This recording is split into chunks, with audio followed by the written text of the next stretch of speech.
Olá pessoal, vamos dar continuidade à aula sobre de que forma os micro-organismos causam doença nos hospedeiros. Na aula anterior, eu trabalhei um pouquinho sobre as portas de entrada que esses micro-organismos usam para conseguir acessar as estruturas ali do nosso corpo. Se você não assistiu, eu vou deixar aqui o link para que você possa assistir e consiga entender a sequência da aula de hoje. Hoje nós vamos verificar um pouquinho quais são as formas que esses micro-organismos utilizam para se permanecer aderidos aos tecidos do hospedeiro. Na aula anterior eu falei que não basta só o micro-organismo ter capacidade para conseguir invadir o corpo do hospedeiro. Ele também precisa usar estratégias para se fixar em ali algum ponto, porque se ele ficar dando sopa na corrente sanguínea, no sistema linfático, na linfa, ele pode ser facilmente fagocitado e ser destruído pelas nossas células de defesa. Então ele precisa de estruturas que façam com que ele consiga ficar no hospedeiro e não ser eliminado pelo nosso sistema de defesa. Então, a primeira forma de aderência, a primeira estratégia para que esse micro-organismo permaneça aderido em algum tecido do nosso corpo é a formação de proteínas chamadas de adesinas. Essas proteínas, elas são consideradas proteínas de superfície. E o que isso significa?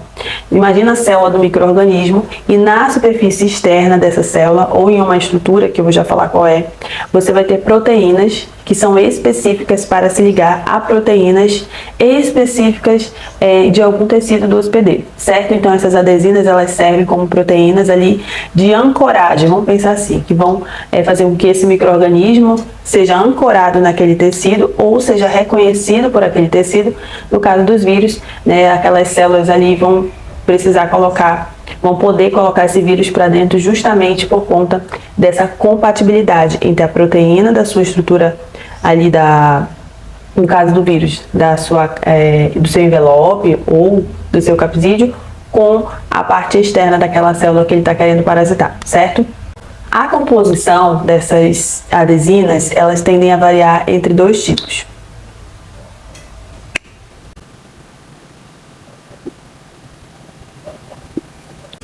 Então essas proteínas, essas adesinas, elas podem ter misturas ali entre alguns tipos de moléculas, tá? Elas podem ser de origem lipoproteica, ou seja, parte da proteína vai estar ligada a um componente lipídico, ou de origem glicoproteica, parte dessa proteína vai estar ligada a um carboidrato. Em relação à localização na estrutura do micro-organismo, essas adesinas, essas proteínas, elas podem estar em diferentes locais. Lógico que tudo vai depender de qual micro-organismo que nós estamos falando. Eu vou listar aqui as principais localizações onde essas adesinas normalmente estão inseridas.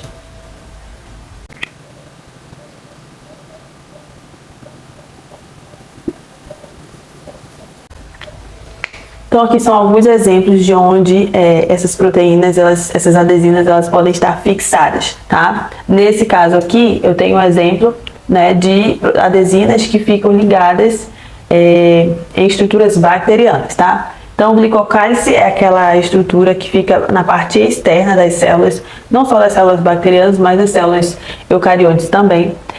O pili, para quem não lembra, o pili é a estrutura ali separada nas bactérias, que vai ter várias funções, mas uma delas é ter proteínas que estejam associadas ali ao mecanismo de fixação do tecido do hospedeiro, tá? Fibras, da mesma forma, as fibras são estruturas proteicas que servem também como uma das funções é a questão da adesão, mas normalmente as pessoas confundem as fibras, com os flagelos, só que são estruturas diferentes. Os flagelos estão mais voltados à locomoção e eles tendem a ser maiores e em menor quantidade.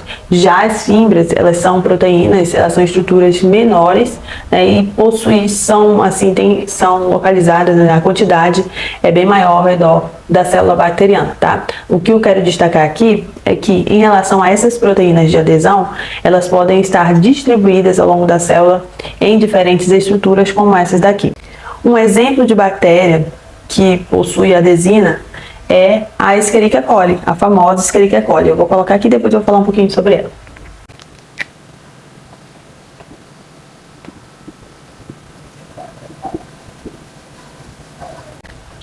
A Escherichia coli é uma bactéria que, de maneira geral, ela habita o trato intestinal dos seres humanos, faz parte da microbiota, mas existem algumas cepas que são consideradas produtores de toxinas, né? Então, a Escherichia coli enteropatogênica é uma delas. Então, o que acontece? Essa bactéria ela vai possuir ali, na sua parte externa, proteínas que vão se ligar especificamente às células presentes no intestino delgado dos seres humanos.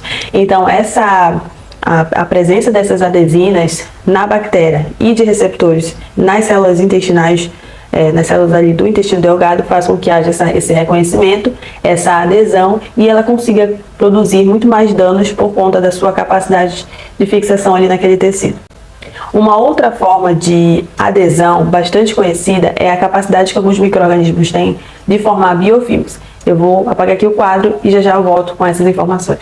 De maneira bem simples, aí os biofilmes eles são comunidades de micro-organismos, ou seja, são vários micro-organismos ali que se juntaram e se fixaram num ponto. E além de se fixar, eles também produzem substâncias ali que são chamadas de exopolissacarídeos, tá? Então, no primeiro momento, como que começa esse biofilme? No primeiro momento, chega um grupo de micro-organismos, eles são os primeiros a ficar naquele ponto, eles começam a se multiplicar e produzir substâncias, como falei anteriormente, chamadas de exopolissacarídeos, que nada mais são do que carboidratos. Esses carboidratos eles vão ter duas funções básicas. A primeira é de funcionar como se fosse uma espécie de cola, né, desse grupo de micro-organismos ao substrato, e também servir de alimento para eles e para os outros que vão chegar depois ali para continuar essa comunidade, certo? Então, os biofilmes eles têm essa composição aí. Eles podem se localizar ou se fixar tanto em substratos orgânicos ou substratos inorgânicos ou inanimados. Eu vou colocar aqui, depois a gente vai trabalhar um pouquinho sobre.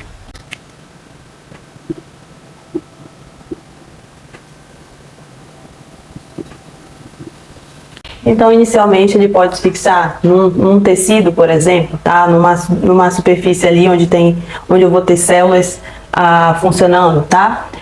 Essa seria esse exemplo de matriz orgânica. Normalmente esse local ele tem que ser úmido para favorecer ali a multiplicação desses micro-organismos. Lógico, vai depender também que tipo de biofilme nós estamos falando. Ou uma matriz inanimada, tá? Uma superfície, uma mesa, uma maca, acontece muito isso em ambientes hospitalares, tá? Que não foram bem higienizados. Com o passar do tempo, esses micro-organismos eles vão se fixando, então se não houver uma higienização da maneira correta, eles tendem a se multiplicar e servir de fonte de contaminação para outros pacientes. Para a gente finalizar essa parte de biofilme, eu vou deixar algumas características aqui e algum exemplo sobre ele.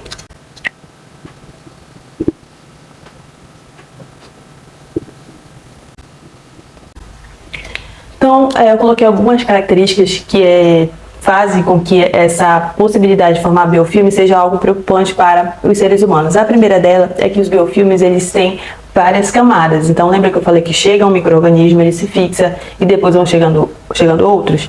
Então, isso faz com que esse biofilme tenha várias camadas e, consequentemente, seja mais difícil de ser extraído. Uma outra situação é que, normalmente, quando a gente fala de superfícies inanimadas, esses biofilmes que se fixam, que se desenvolvem nessas superfícies, eles são mais resistentes à desinfecção. Então, você vai ter que utilizar diferentes tipos de produtos para que esse biofilme ele seja retirado, tá? Pode acontecer de que, se você não usar o produto correto, você não consiga tirar esse biofilme. Acontece também de que bactérias presentes nesses biofilmes, eles sejam resistentes a micro-organismos. É por isso que, quando a gente fala de formação de biofilme em ambiente hospitalar, isso é algo sério, porque pode ser a fonte ali de micro-organismos resistentes aos antibióticos e pacientes que, porventura, entrem em contato com esses micro-organismos no ambiente hospitalar podem ter sérios problemas. Certo, pessoal? Então, na aula de hoje nós vimos a segunda etapa do que é necessário para que os micro-organismos consigam desenvolver ali o seu processo infeccioso até chegar na doença.